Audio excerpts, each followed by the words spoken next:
Good afternoon, everybody. This is Mrs. Morales, and it is time for Chapter 7 here of Flipped. Remember, these chapters are quite a bit longer than any of the other novels that we've read this year, so make yourself comfy, and let's get started. Get a grip, man. It didn't take long for me to realize that I'd traded in my old problems with Julie Baker for a whole new set of problems with Julie Baker. I could feel her anger a mile away. It was actually worse having her mad at me than having her harass me. Why? Because I'd screwed up, that's why. I had egg all over my face, and blaming it on her yard had done nothing to wash it off. The way she ignored me, or so obviously avoided me, was a screaming loud reminder to me that I'd been a jerk. A royal, cluck-faced jerk. Then one day I'm coming home from hanging out with Garrett after school, and there's Julie in her front yard hacking at a shrub. She's thrashing on the thing. Branches are flying over her shoulder, and clear across the street I can hear her grunting and growling and saying stuff like, "No, you don't! You are coming off whether you like it or not!" Did I feel good about this? No, my friend, I did not. Yeah, their yard was a mess. And it was about time someone did something about it. But come on, where's the dad? What about Matt and Mike? Why Julie? Because I'd embarrassed her into it, that's why. And I felt worse than ever. So I snuck inside and tried to ignore the fact that here's my dresser and here's my window, and right across the street from me is Julie beating up a bush. Not conducive to concentration. No siree, Bob. I got all of 0 homework done. The next day at school, I was trying to get up the nerve to say something to her, but I never even got the chance. She wouldn't let me get anywhere near her. Then on the ride home, I had this thought. It kind of freaked me out at first, but the more I played with it, the more I figured that, yeah, helping her with the yard would make up for my having been such a jerk. Assuming she didn't boss me around too much, and assuming she didn't decide to get all gooey-eyed or something stupid like that. No, I'd go up and just tell her that I felt bad for being a jerk, and I wanted to make it up to her by helping her cut back some bushes. Period. End of story. And if she still wanted to be mad at me after that, then fine, that was her problem. My problem was I never got the chance. I came trekking down from the bus stop to find my grandfather doing my good deed. Now, jump back. This was not something I could immediately absorb. My grandfather did not do yard work. At least he never offered to help me out. My grandfather lived in house slippers. Where'd he get those work boots? And those jeans and that flannel shirt? What was up with those? I crouched behind a neighbor's hedge and watched them for 10 to 15 minutes, and man, the longer I watched, the madder I got. My grandfather had already said more to her in that little slice of time than he'd said to me the whole year and a half he'd been living with us. What was his deal with Julie Baker? I took the back way home, which involved climbing 2 fences and kicking off the neighbor's stupid little terrier, but it was worth it, considering I avoided the garden party across the street. Again, I got no homework done. The more I watched them, the madder I got. I was still a cluck-faced jerk while Julie was laughing it up with my grandfather. Had I ever seen him smile? Really smile? I don't think so. But now he was knee-high in nettles, laughing. At dinner that night, he'd showered and changed back into his regular clothes and house slippers, but he didn't look the same. It was like someone had plugged him in and turned on the light. "Good evening," he said as he sat down with the rest of us. "Ooh, Patsy, that looks delicious."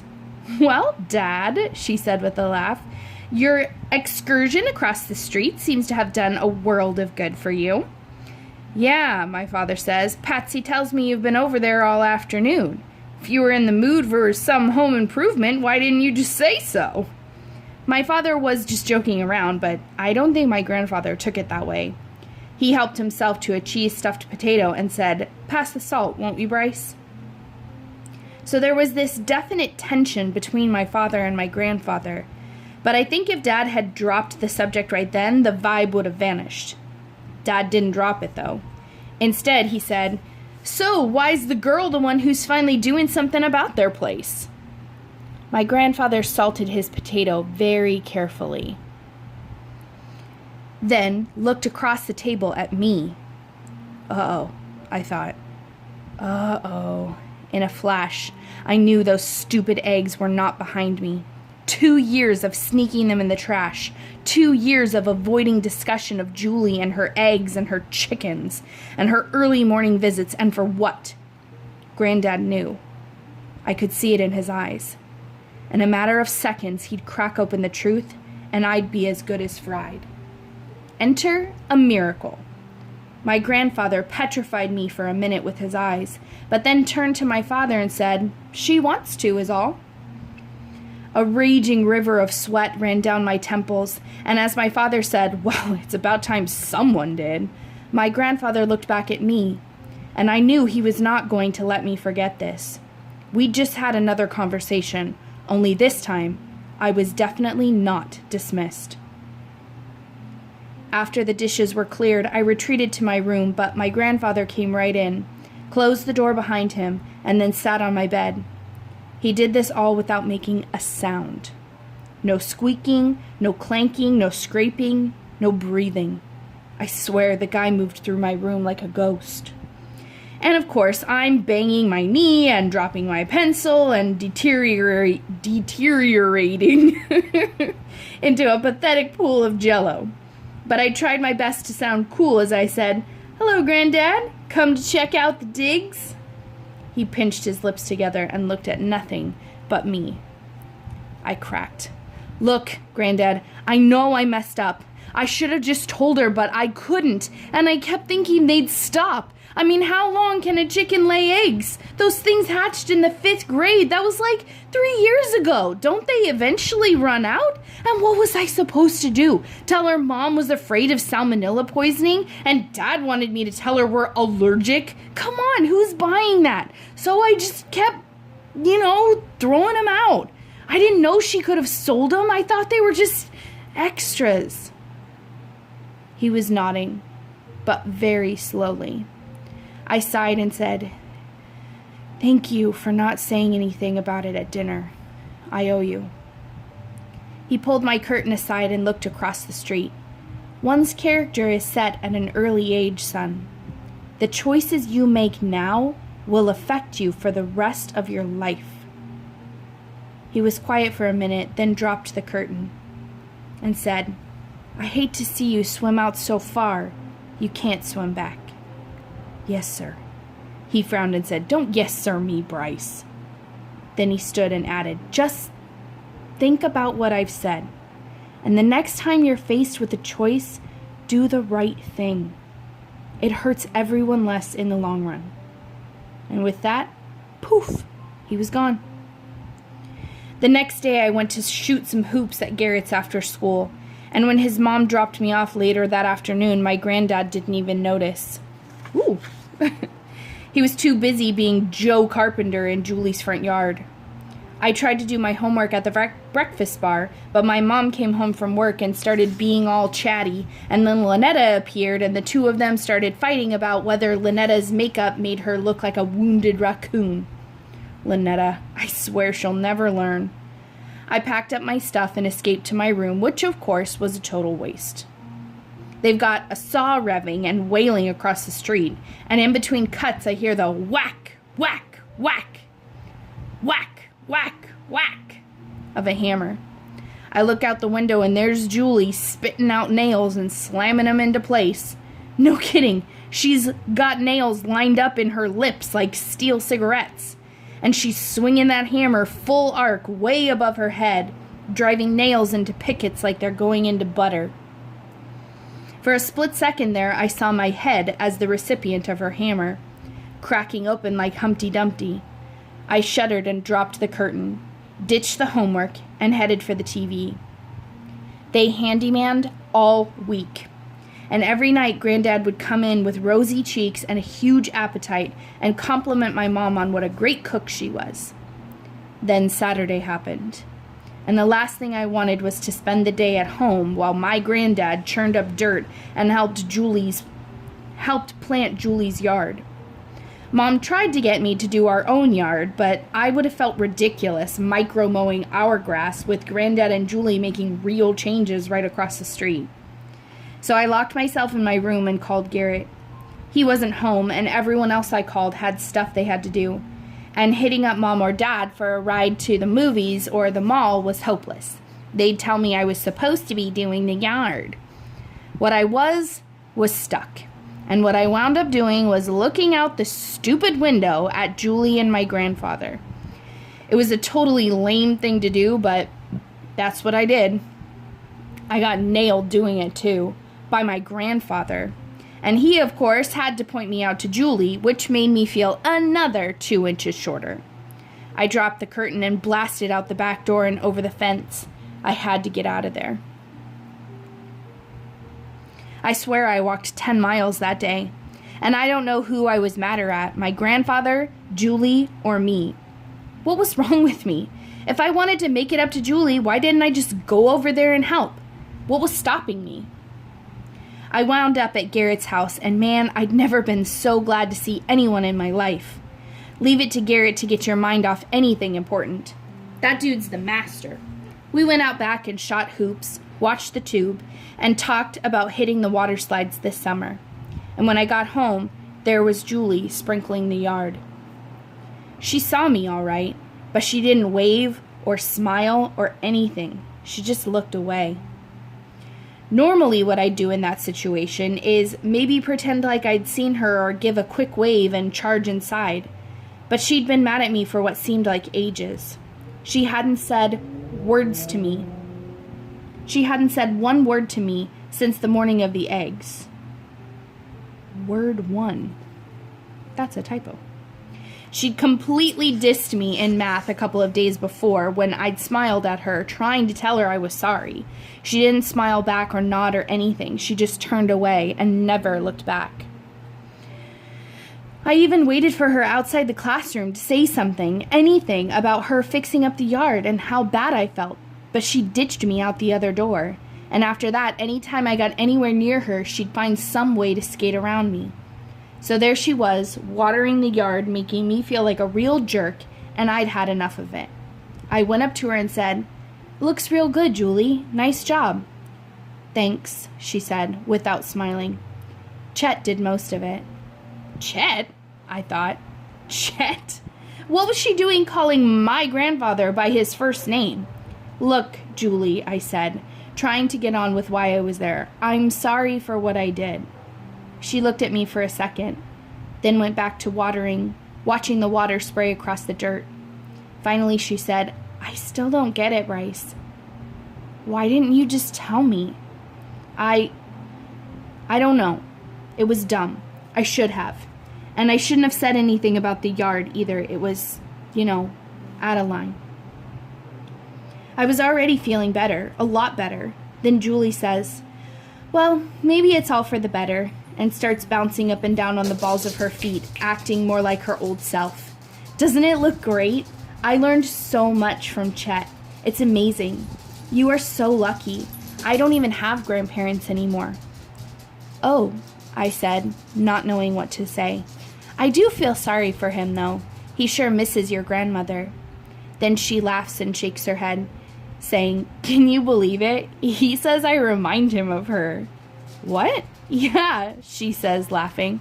"That's what I said, but he meant it in a nice way." I looked at Julie and tried to picture my grandmother as an 8th grader. It was hopeless. I mean, Julie's got long, fluffy brown hair and a nose full of freckles, whereas my grandmother had always been some variety of blonde. And my grandmother had used powder, puffy white powder. She'd put it on her face and in her hair, in her slippers and on her chest. That woman powdered everything. I could not see Julie coated in powder.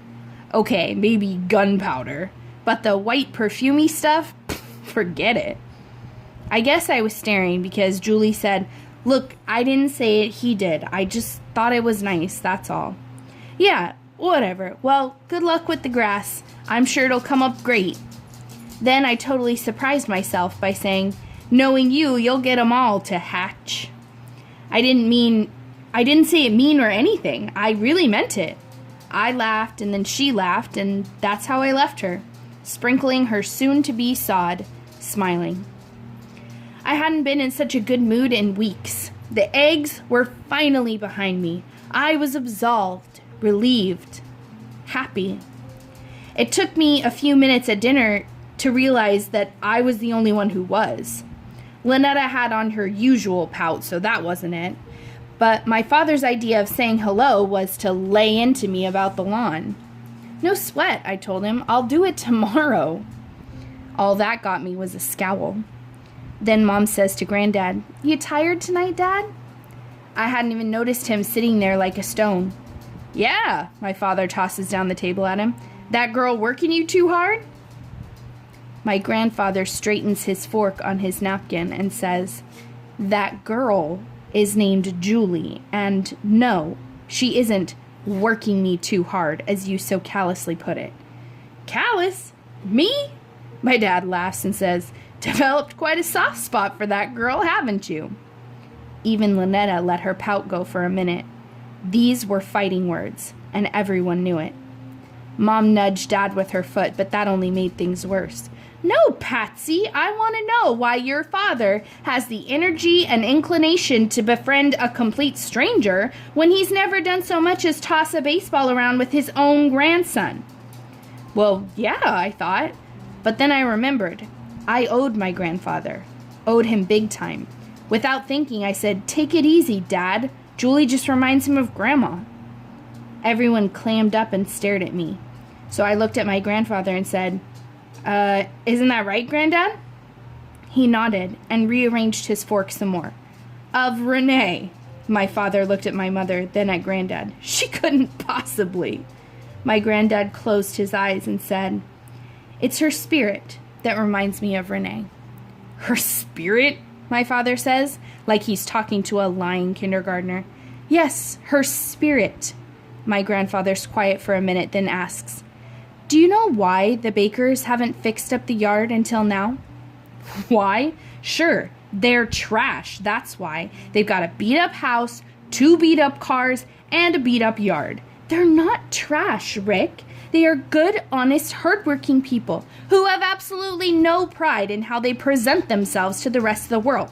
We've lived across the street from those people for over 6 years, and there is no excuse for the state they're in." "No?" My grandfather takes a deep breath and seems to weigh things in his mind for a few seconds. Then he says, "Tell me this, Rick. If you had a brother or sister or a child who had a severe mental or physical handicap, what would you do?" It was like my grandfather had passed gas in church. My father's face pinched. His head shook. And finally he said, "Chet, what does that have to do with anything?" My grandfather looked at him for a minute, then quietly says, "Julie's father has a retarded brother." And my father interrupts him with a laugh. "Well, that explains a lot, doesn't it?" "Explains a lot?" my grandfather asks, quietly, calmly. "Sure, it explains why those people are the way they are." He grins around the table at us. "Must run in the family." Everyone looks at him. Lynetta's jaw drops, and for once she's speechless. My mother says, "Rick." But all my father can do is laugh, a nervous kind of laugh, and say, "It was just a joke. I mean, obviously something's wrong with those people. Oh, excuse me, Chet. I forgot the girl reminds you of Renee." "Rick!" my mother says again, only this time she's mad. "Oh, Patsy, please. Your father's being overly dramatic, trying to make me feel bad for criticizing our neighbor because there's a retarded relative someplace.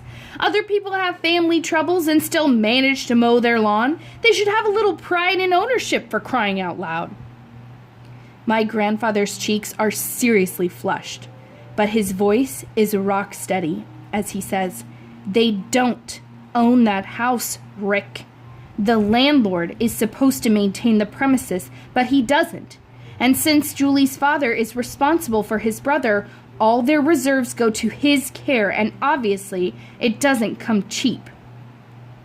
Very quietly, my mom asks, "Don't they have government facilities for that kind of thing?" "I don't know the details, Patsy. Maybe there are no government facilities nearby. Maybe they thought a private facility was a better place for him to be." "Still," my dad says, "there are government facilities available.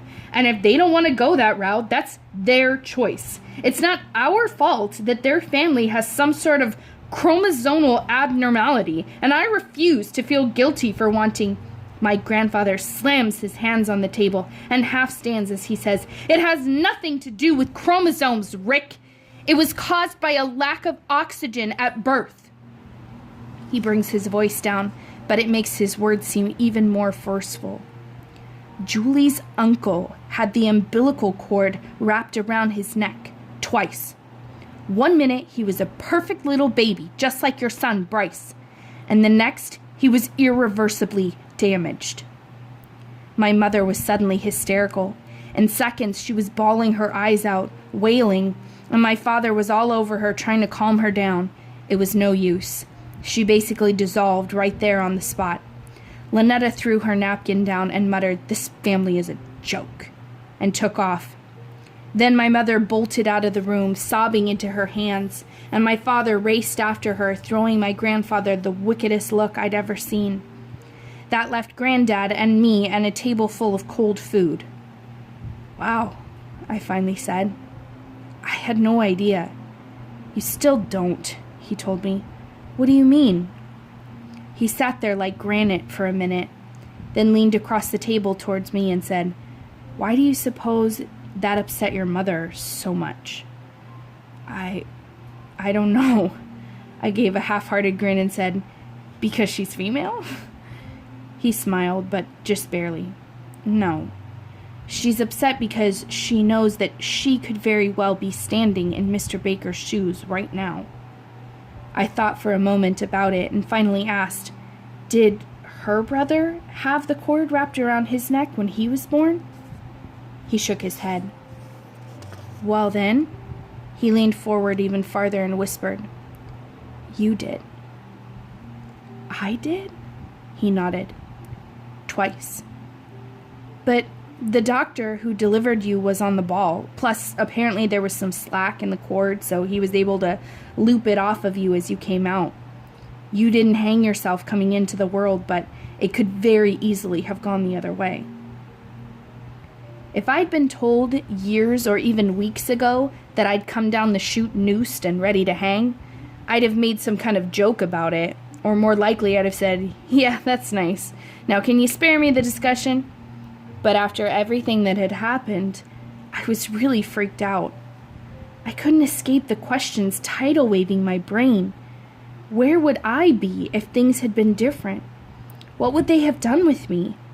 From the way my dad was talking, he would not have had much use for me, that's for sure. He'd have stuck me in some nut house somewhere, anywhere, and forgotten about me. But then I thought, no, I'm his kid. He wouldn't have done that. Would he? I looked around at everything we had. The big house, the white carpet, the antiques and artwork, and the stuff that was everywhere. Would they have given up all that stuff to make my life more pleasant? I doubted it, and man, I doubted it big time. I'd have been an embarrassment, something to try to forget.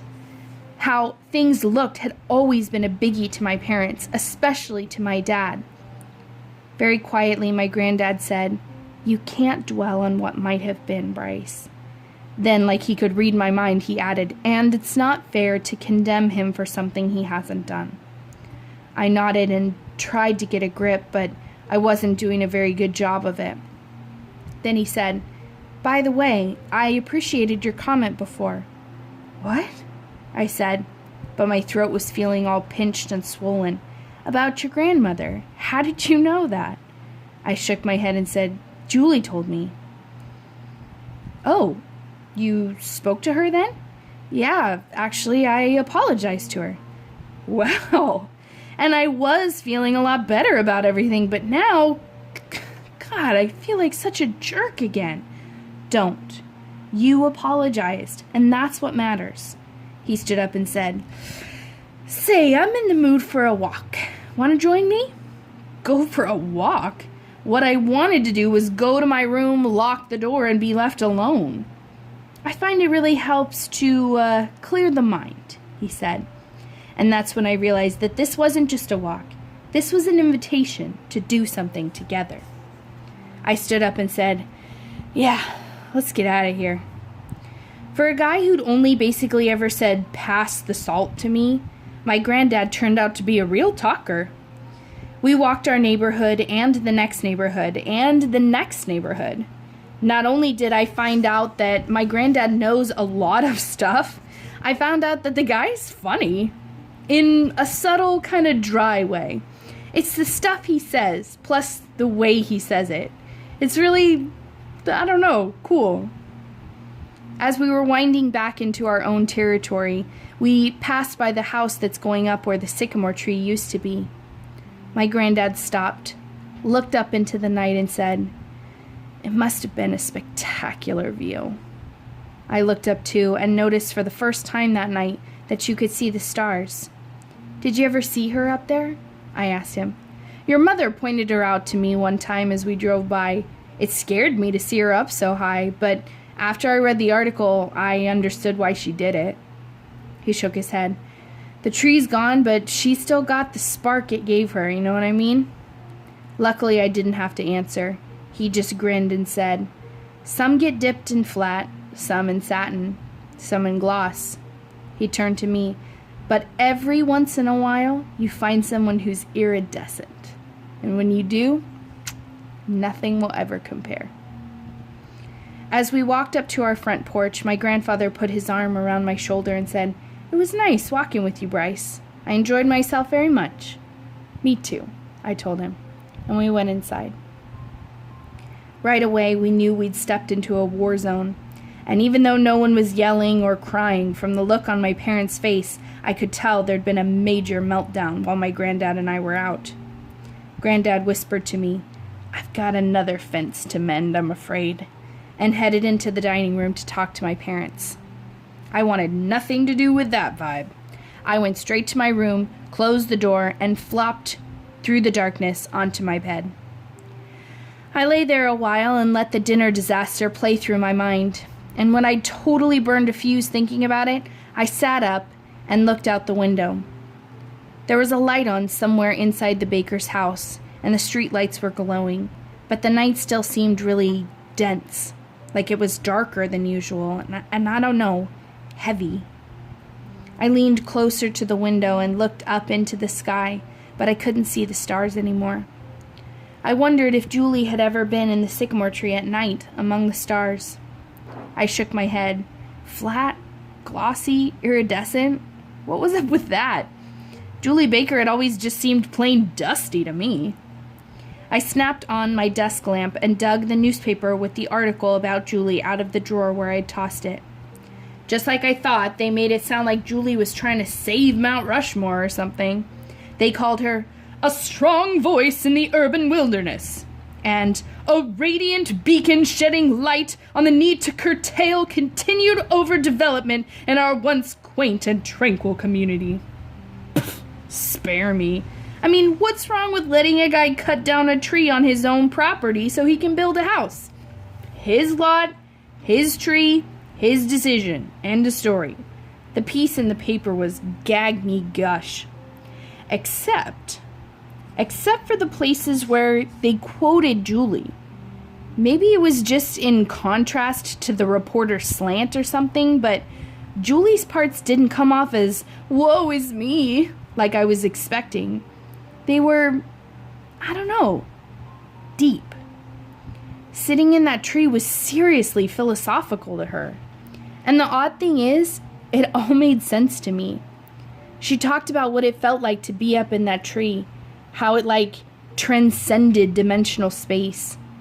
To be held above the earth and brushed by the wind, she said.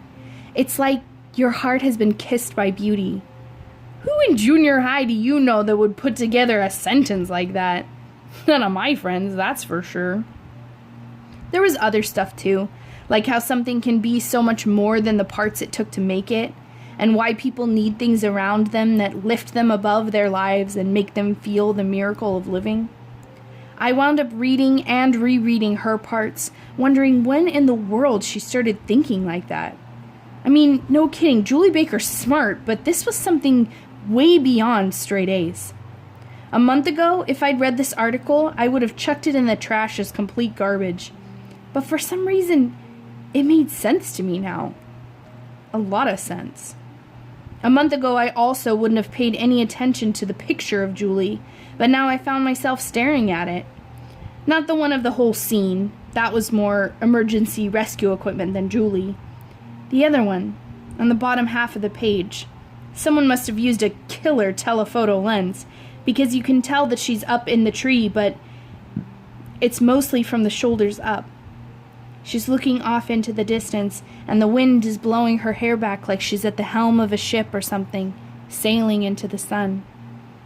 I'd spent so many years avoiding Julie Baker that I'd never really looked at her, and now, all of a sudden, I couldn't stop. This weird feeling started taking over the pit of my stomach, and I didn't like it, not one bit. To tell you the truth, it scared the sheetrock out of me. I buried the paper under my pillow and tried to remind myself of what a pain Julie Baker was. But my mind started to wander again, and pretty soon I had that stupid paper out from under my pillow. This was insane. What am I doing? I made myself shut out the light and go to bed. I was slipping, man, and it was definitely time to get a grip. And that is the end of chapter 7. So remember, chapter 8 will be the same time period that was just covered, but from Julie's perspective. So be looking forward to that. I would love to see in the comments your guys' thoughts about what Bryce's grandfather said about Julie being iridescent, and what do you think he meant by that? Have a good afternoon. Bye.